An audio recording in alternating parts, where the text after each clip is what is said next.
जय श्री कृष्ण मित्रों, मैं पंडित ब्रजेश शर्मा फिर एक बार बहुत दिनों के बाद आपके सामने मेरे YouTube चैनल आचार्य पंडित ब्रजेश शर्मा पे आपसे मिलने आया हूँ,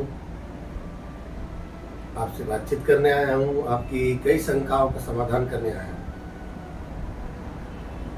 अभी 3-4 दिनों से लगभग मैं अपनी दैनिक पंचांग जो भेजता हूँ वो कुछ कारणों बस नहीं भेज पा रहा हूँ। आपकी असुविधा के लिए मैं क्षमा चाहता हूँ। जल्दी ही आपको मेरी दैनिक पंचांग फिर से उपलब्ध हो जाएगी।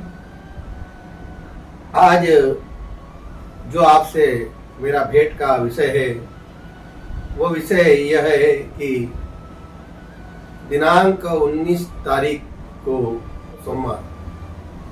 सोमवार को रक्षाबंधन है और उस दिन रात के 18 तारीख की रात्रि में ही लगभग 3:45 किसी पंचांग में है, किसी में 3:30 है, किसी में 4 भी है, उज्जैनी में 3:35 लिखा है। तो हम सबका अनुमान मिलाकर 3:45 मान रहे हैं। 3:45 से भद्रा लग जाएगी और भद्रा के समय में शुद्ध श्रेष्ठ कार्य नहीं हो, लेकिन जैसा कि सर्वविदित है, हमारे आचार्य गण विद्वत जन सर्व विप्रगण उस दिन अपना यज्ञोपवीत बदलते हैं और श्रावणी कर्म करते हैं। तो अब यह कर्म कब किया जाए, इस पर बड़ा विवाद है।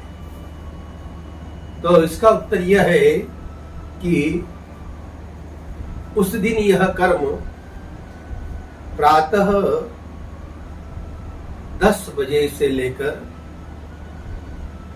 10:50 के बीच में अगर पूजन चालू कर दिया जाए तो उसमें कम दोष लगेगा। दोष तो लगेगा, भद्रा है तो, पर अब श्रावणी कर्म भी सुनना जरूरी है, इसलिए प्रातः 10 बजे से लेकर 10:50 प्रातः तक अगर पूजन चालू हो जाए तो कम दोष लगेगा।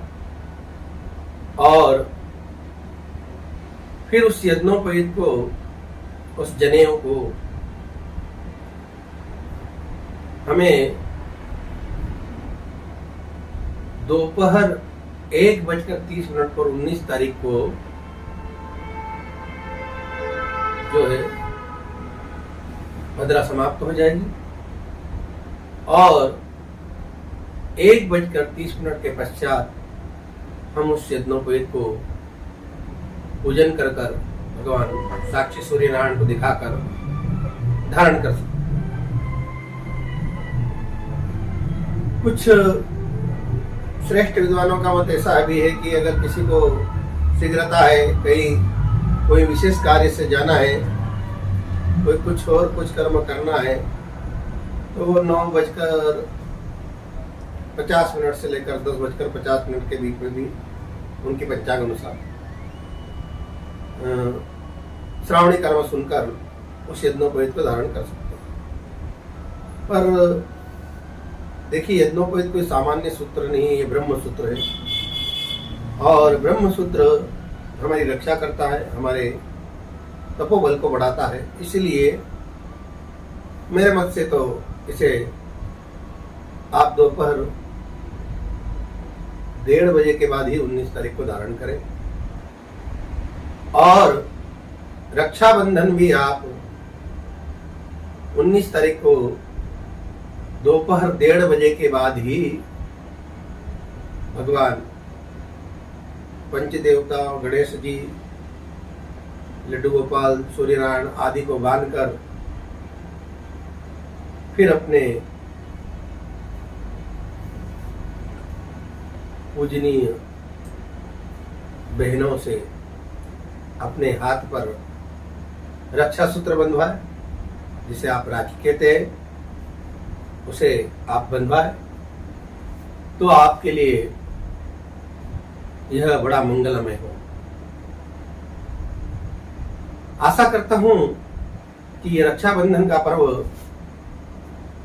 मेरे सभी अनुयायियों और जितने भी मेरे YouTube देखने वाले, फेसबुक इत्यादि और व्हाट्सएप आदि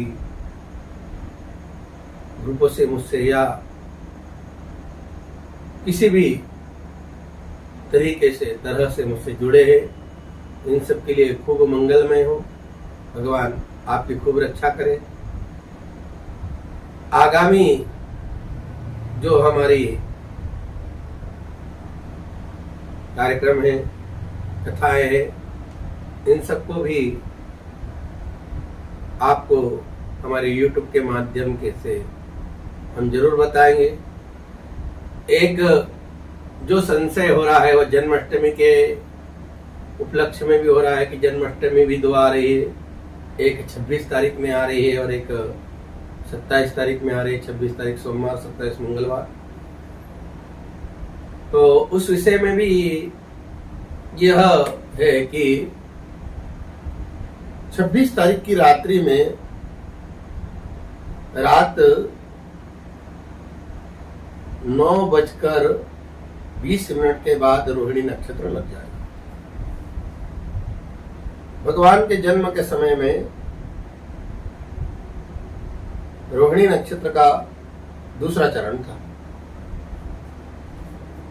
जो अगर गिना जाए तो भगवान के जन्म समय में रोहिणी नक्षत्र का प्रथम चरण रहेगा।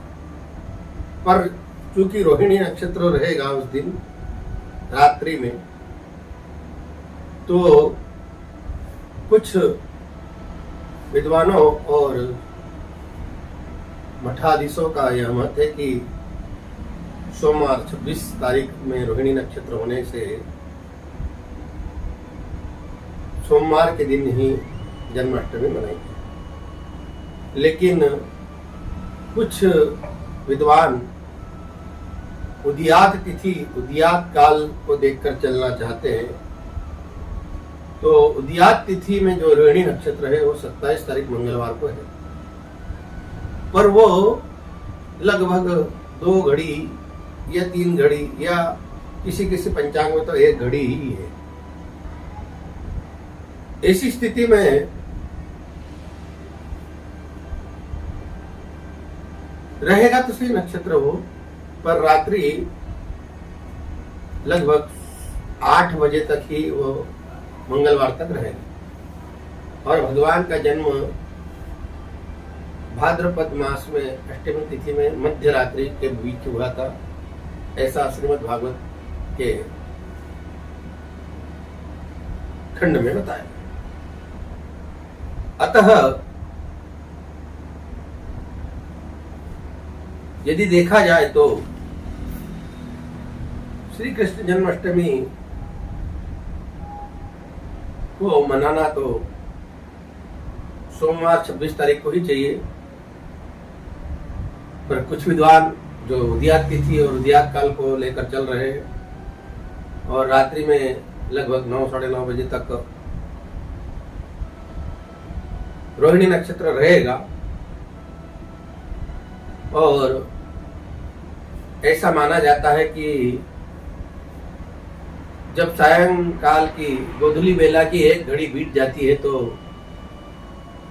भी उसे मध्य रात्रि मान लिया जाता है।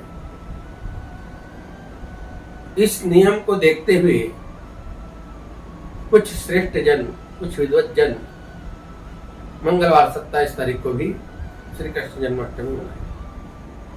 आप सभी मेरे जो भी अनुयायी है वह सभी अपने क्षेत्र और मंदिर ट्रस्ट और जो आपके विद्वत ब्राह्मण का पक्ष हो उस अनुसार ही अपने इस जन्माष्टमी के पक्ष पर्व को मनाएं। मेरे अनुसार तो जन्माष्टमी 26 तारीख को ही है। फिर जैसा भी सबका क्षेत्र, मैंने कहा ना, क्षेत्र का और देश काल परिस्थिति का बड़ा पंचांग में महत्व होता है।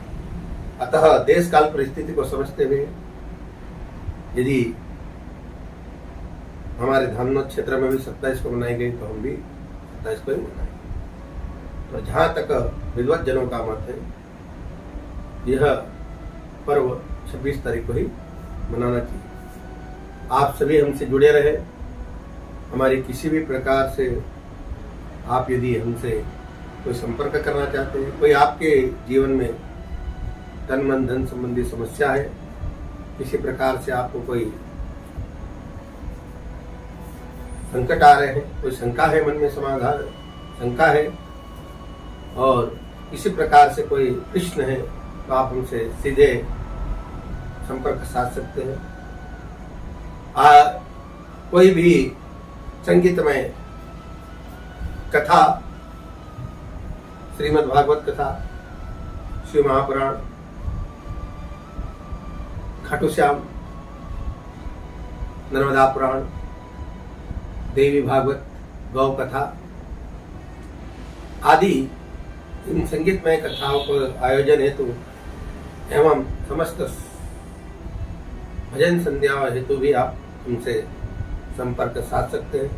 अभी हमारी एक कथा कुक्षी में श्री खाटू श्याम जी की हुई थी, जो हमारी YouTube लिंक से लाइव चली थी। यदि आप उससे भी देखना चाहते हैं और हमारी पुरानी कथाओं को भी देखना चाहते हैं तो आप हमारे इस YouTube चैनल आचार्य पंडित ब्रजेश शर्मा को लाइक और सब्सक्राइब करके हमसे जुड़ सकते हैं। और